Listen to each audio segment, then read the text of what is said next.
Hello, my beautiful souls. Welcome back to my channel. Please like, share, and subscribe my channel. Thank you. Shri Shivpuran Shri Kailash संहिता 17वां अध्याय।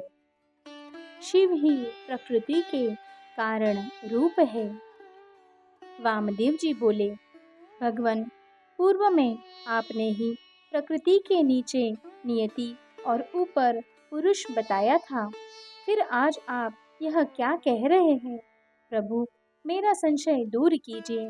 तब मुनि वामदेव जी के प्रश्न सुनकर स्कंद जी बोले, हे मुने, अद्वैत सेवावाद में द्वैत सेवावाद का कोई समावेश नहीं होता। यह नश्वर और अविनाशी है। भगवान शिव ही सच्चिदानंद स्वरूप वाले परम ब्रह्म है।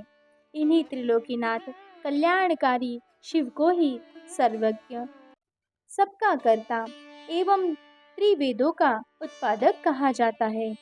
वे सर्वेश्वर शिव ही अपनी माया और इच्छा के अनुरूप संकुचित रूप धारण कर पांचों कला में निपुण पुरुष हो गए हैं।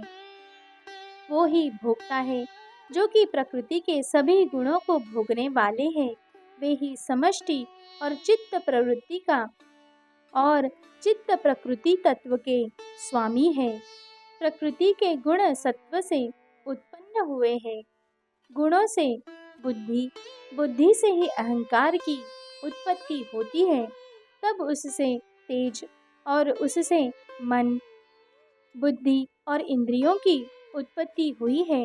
मन के रूप को संकल्प विकल्पात्मक कहा गया है। बुद्धि, इंद्रिय, कान, तत्व, चक्षु, जिह्वा, शब्द, रूप, स्पर्श, रस, गंध प्रवृत्ति को बुद्धि और इंद्रियों में श्रोत का क्रम कहा गया है। वैचारिक अहंकार से कर्मेंद्रियों की उत्पत्ति हुई है, जिन्हें मुनियों ने सूक्ष्म कहा है। फिर तन्मात्राएं और शब्द के रूप में जिनसे आकाश, वायु, अग्नि, जल और पृथ्वी की उत्पत्ति हुई है, ये ही पंच महाभूत कहलाते हैं। शब्दादि रूप, रस, गंध उनकी तन्मात्राएं कहलाएं।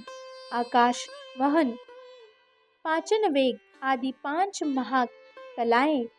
इस प्रकार स्कंद जी का वेदांत युक्त वचन सुनकर मुनि वामदेव बहुत प्रसन्न हुए और हाथ जोड़कर पृथ्वी पर लेटकर उन्हें दंडवत प्रणाम करने लगे। उनके चरणार बिंदों में उन्हें परम तत्व ज्ञान प्राप्त हो गया था।